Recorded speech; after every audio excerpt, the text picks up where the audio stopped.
Morning guys, Mark Ferrasci, ProTech Dog Training. I'm driving down the hill up the Home Pass down towards LA. I got to go to my bank, because in the town that I used to live in, a few towns over, it's about an hour away, so I got to head that way. I thought I'd do a little educational Yack session this morning. I had a person that asked me why Dutch Shepherds aren't in French ring. And it's not a matter that they can't participate in French ring, but there's a lot of understanding as far as genetic propensities and breeds and bloodlines and all kinds of stuff that you need to be aware of when you're shopping for a working dog like this. Okay, French ring is usually dominated by the dog that sport has been wrapped around, which is the Malinois, right? And then you've got other countries that are all around that area that have their own stuff they've got going on. You got Germany that's been wrapped around, was a breed test actually for German Shepherds when it first started. So the sports have been really wrapped around the certain breeds that they're playing with and build the sport around. Now if you go over to the Netherlands and Holland, you run into sports like KNVP, okay? And that sport, not really a sport, it's a true certification for police dogs out of the Netherlands and Holland. That sport has been wrapped around the Dutch Shepherd, right? So, and if you look at going back to genetics and propensities and even into size and all kinds of things, you look at the French Malinois and their dogs are a little smaller. And the sport has been the one that's the leading force in that, because within French ring, being a test of the dog within these sports, and that's what they really are.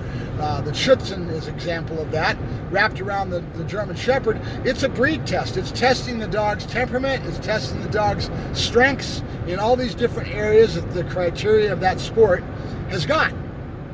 So in French ring, the dogs are usually Malinois, and they're usually a little smaller. Why would that be the case? Well, one of the routines that they've got that they think highly of within that sport is got a face attack. Dog's going down the field, and his job is to nail the decoy and come in fast and nail him in the legs. It's a leg sport more so than an upper body sport, though the dogs are allowed to bite in those locations as well. The dog's really on the face tag, and when coming in, he's going to take a barrage. The decoy's got to stick to try to put mental pressure on him to get him to stop being able to come in and nail him in the legs. The other things they do is what's called an esquive, and that means they're going to get away from the dog and let the dog lose points, because the testing of the dog is done by the decoy. Within the rules of the sport, he's allowed to do certain things to put pressure on that dog, mental pressure and physical things that they do within the sport, what the decoy does with the animal, that test the dogs in many of myriads of ways, right? And the judges out there are applying their judging towards the criteria within the sport. So you'll see the French ring has a lot more Malinois, and that's what it's dominated by, and you'll see that the French have a smaller dog. Why is that? Because the sport needs a smaller, quicker dog. If he's too large, he gets a little bit more clumsy, he's losing speed, he's not going to be able to keep up with that decoy trying to get away from him on that esquive, right? And German Shepherds, Schutzen sport is the one that's dominant in Germany over that dog, and a lot of different breeds that play in that sport. But the sport has been wrapped around the German Shepherd as a breed test. Okay? So they're looking for things like a nice deep bite on the sleeve, nice calm bite, and their criteria is based around what they put together within the sport of Schutzen to test the dog's temperament and his mental ability to have strength within what they're looking for, right? So each one of these countries have these things that are wrapped around the dogs that they're using, that the sport has been wrapped around that dog in such a way that it's a test of the dog's breeding, okay? So, and Schutzen's the most prevalent in that, because it was actually designed specifically as a breed test for the German Shepherd. So the other one would be, that's real popular and well known, is KNVP. And KNVP is a sport that's actually not really a sport, it's actually a true certification.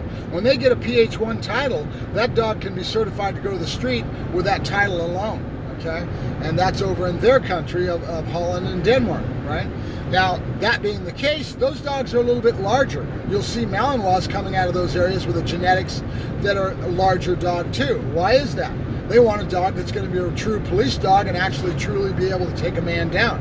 A smaller dog has a little bit more problem. Not that a small dog can't do the job, don't get me wrong. It's just that that smaller dog is going to be a different situation with police work, right? Any dog that's really going to be able to take a man down. So they bred with that. So each one of these countries, with their sports that are in those countries, kind of dictate with the breeders that are breeding the dogs to go into these things that are causing these dogs to have different sizing, propensities, genetic stamps that make that dog what it is, okay? So you'll get a lot of people that are American, and the Americans are all about paper. AKC is the dominant force in America over the genetic stamps of the dogs here as far as papers. And most people are just totally, that's all they think about is papers. Me personally, I don't think about papers as much, though I do want to know and have a general sense of that dog's lineage. So I want to have, like Arrow, I know who his father is, I've researched his lineage, I've got myself a little bit of education on that, so that helps me out in being able to understand the Dutch Shepherd, right? So there's your answer of why you don't see Dutch Shepherds within the French ring sport as much. A good example of that is look at the languages we use with our dog training. In general, that comes from law enforcement, because when law enforcement goes over and does their buy trips and picks these dogs, if they get a Czech dog that's been raised and trained by a person over in that part of the world, they will end up keeping that same language. Because we don't need to learn the whole language. All we need to have is the 5 or 6, 12 different words that we need. Heel, sit, down, stay. I need you to heel, I need you to down, I need you to stay. These words are the ones that are prevalent. So I get a lot of people asking me, do you know French? No, I don't know French. I just know the words I need to tell my dog what to do, right? So that's how these command structures, as far as the language, ends up getting kind of permeating into our society. People always ask me, why do I use French? Well, it's because I was around the French ring guys, hanging around. Pretty soon I started using the French commands, and before I knew it, I kind of got stuck in the most of my dogs I train in the French. But it's actually a bastardized, because I've been doing working dog sports for so many years. I've been around the Schutzen crowd. I use Pass auf as my bark word, which is a German word. I use Fass for my bite word, which is a German word. Most all my other words are all French. Coucher, pas bouger, it's stay. Opier is heel. Most of my structure is all French, but then I have a few other words that I use. My release word is a German word, but it's really not used that much within the sport or within the criteria of the shepherds. But I came up with it because I had a customer many years ago that was German. So I sat down with her one day and I started going over, can you give me some words that you use that I could use in my obedience structure that would allow me to have some words that were German. So I came up with free Hund, which is nothing more than free dog, right? Hund is dog in German, as my release word. Free Hund, good boy.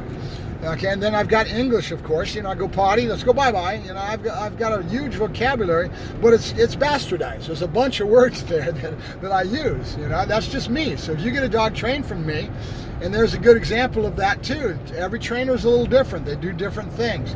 One of the other things that I do with my hand signals, most of my hand signals are all right-handed. That's because when I was a kid and just being creative and being a free-flowing mind as a child, I was just experimenting. I was getting to understand my voice tone and mannerisms and wanted to do hand signals. I came up with my own set of hand signals. And some of them maybe are very close to the others, but they're all right-handed. You wouldn't see any of that, or that not as much at all within police dogs. Why? When the officers go through their school and they're a green officer with a green dog most of the time, they're just learning how to operate this dog. They end up having an attitude about having their gun hand. Their dominant hand, their gun hand, is usually a right-handed person. So all their commands are usually done with a left hand, right? So just keep it in mind that this stuff, when you go out to shop for a dog, you need to be looking at where is the dog bred, what part of the country is he bred from, how does that sport and how do those breed propensities, the genetic stamp, are affected by where that dog's coming from and what they're into, okay? When people look to go buy a dog, one of the first things I ask a breeder is, what are you into? Well, I go to the show ring, AKC, that's pretty much all I do. Well, I know right away that's a show dog. They're breeding for show dog criteria versus a working dog criteria. Not that you couldn't go out and do working dogs. I mean, they've got all kinds of things that get to that level, like within Schutzen. that go to the end. The end result is going towards conformation. At the end of the top of the pile, they get into caring about that, the V rating and all that kind of thing. So when you shop for a dog, just think about that. What is the dog bred for? What is the person into that's raising that dog? And why did you breed this dog? Well, I wanted my dog to have puppies, so I went out and found another good dog and I bred him to him. But there's no criteria there. There's no real reason. A lot of people do that and they screw dogs up because they don't understand they're messing up. There's no reason to breed a dog just because you think your dog should be bred, right? So it's all interesting, and that's why I kind of thought I'd yak at the screen a little bit. It's not that Dutch Shepherds can't play in the sport of ring sport, but at the same time, it's just not what's prevalent because that's not the things that drive it, right? They're going to get those small little Malinois that are a little quicker. Same thing, if you look at 90% of the dogs that are in canine units are Malinois. They become a very popular breed. There are a few Dutch Shepherds, and you'll see some other ones too, but very rarely will you see a Doberman anymore. They've been kind of washed out. The good Dobies are no longer, you can't find a good Dobie hardly anymore. I've seen some nice ones, but they've been imports from Russia. I've seen some good Russian import Dobies. But this is all part of how our society affects the genetics.